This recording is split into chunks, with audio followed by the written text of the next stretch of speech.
Hey everyone, welcome to this explainer. Think about it.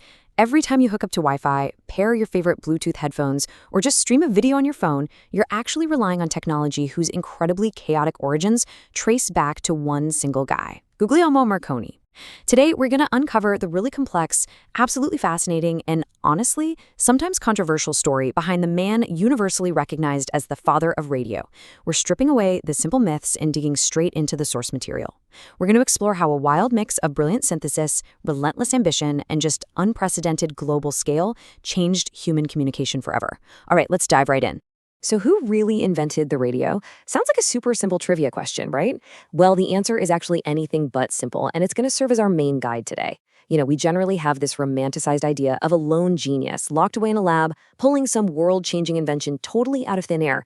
But as you'll see, the real story of radio is actually a massive saga of fierce competition, shared discoveries, and some seriously intense legal battles. Did Marconi really invent the radio all by himself? Let's keep that in the back of our minds as we explore the sheer heights of his success. Just listen to this quote from Britain's Postmaster General following the incredibly horrific sinking of the Titanic in 1912. It brilliantly illustrates the sheer magnitude of his impact. In the devastating wake of that tragedy, Marconi was basically elevated to the status of a global hero. His technology was undeniably the main reason anyone survived that freezing night. But here's the thing, this incredible public adoration sets up a really fascinating tension. Because while he was being hailed all over the globe as a savior, the actual origins of the very technology that saved those lives were being hotly disputed in both scientific and legal circles. Chapter 1, The Spark of Wireless. To figure out how we got to that point, we actually need to rewind back to the early 1890s.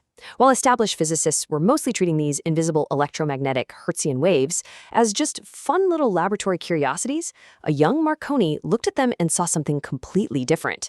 He saw a way to communicate over massive, unprecedented distances without stringing up a single connecting wire. If we break down Marconi's very first functional system, it's essentially a brilliant mashup. He used a spark-producing oscillator to send the signals, an elevated antenna, a coherer, which was basically this little tube of metal filings used to actually detect the signals, and standard off-the-shelf telegraph equipment. The absolute crucial point to remember here is that Marconi didn't invent each of these parts from scratch. He was, above all, a master of synthesis. He stood squarely on the shoulders of the physicists and inventors who came before him. He took what were essentially small-scale lab experiments and engineered them into a complete commercially viable system. Chapter 2. Bridging the Atlantic. Marconi's absolute true genius wasn't just tinkering away in an attic lab.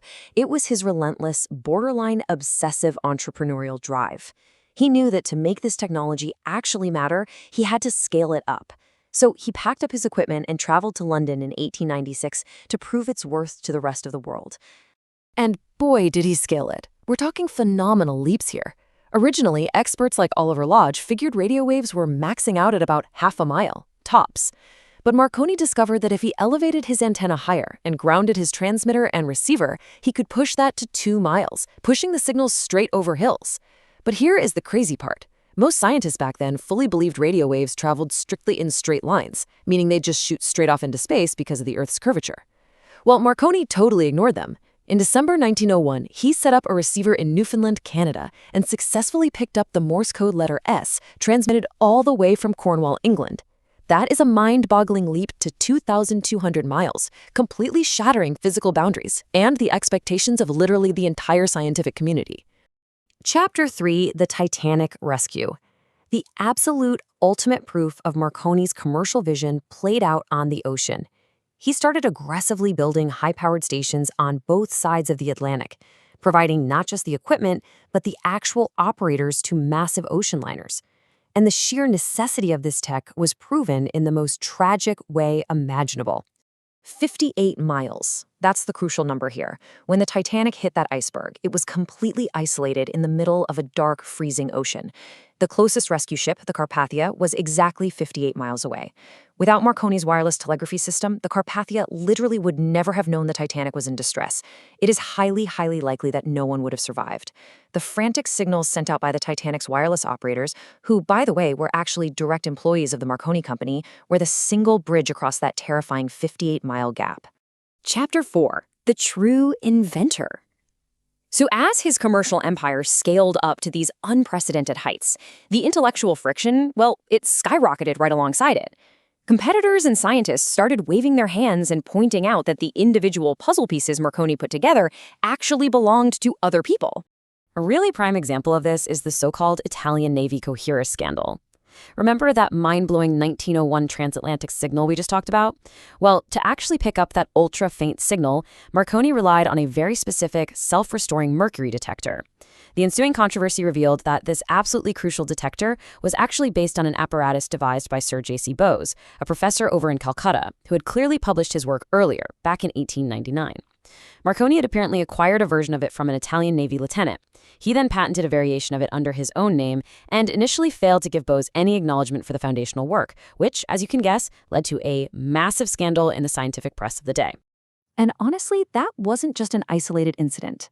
The legal tug-of-war over who actually invented radio dragged on for decades. Fast forward to 1943, the U.S. Supreme Court dropped a massive ruling that essentially invalidated Marconi's really broad patent claims for a four-circuit tuned system. The court affirmed that the foundational features of his patents had actually been anticipated by the earlier work of Nikola Tesla, Oliver Lodge, and John Stonestone. So while Marconi was definitely the guy who engineered them into a massively successful system, the foundational scientific inventions themselves were legally recognized as belonging to others. Chapter 5. A complex legacy. Okay, looking beyond just the patents in the technology, the source material pushes us to take a really factual, entirely impartial look at Marconi's controversial political history during his later years in Italy. The historical record lays out a pretty clear timeline of his political alignments. In 1914, he was made a senator in the Kingdom of Italy. Later on, in 1923, Marconi officially joined the National Fascist Party. By 1930, Prime Minister Benito Mussolini actually appointed him president of the Royal Academy of Italy, which automatically made him a member of the Fascist Grand Council. The source material notes that he was an active apologist for fascist ideology and publicly defended actions like the Italian invasion of Ethiopia in 1935. Further complicating this legacy, the source material documents that in 2002, historical records came to light detailing Marconi's specific actions as president of the Royal Academy. These documents show that he colluded with Mussolini's anti-Semitic campaigns during the 1930s. He specifically acted to bar Jewish scientists and members from joining the Academy. We're presenting these unadorned, objective facts here just to make sure we're providing a totally complete picture of his very complex historical footprint. So we're right back to our opening question, just with a whole lot more context now. Guglielmo Marconi was, undeniably, a total visionary of an entrepreneur.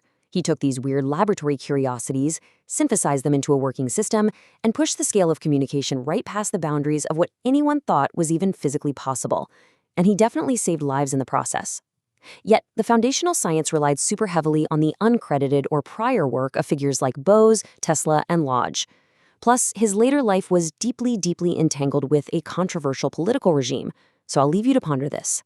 Does brilliant synthesis and the relentless drive for global scale actually equal true invention? It's a fascinating question, and it really sits right at the heart of how we choose to remember the architects of our modern interconnected world, literally the exact same world you're watching this explainer in today. Thanks so much for joining me, and I hope diving into this source material has given you a whole lot to think about. Catch you next time.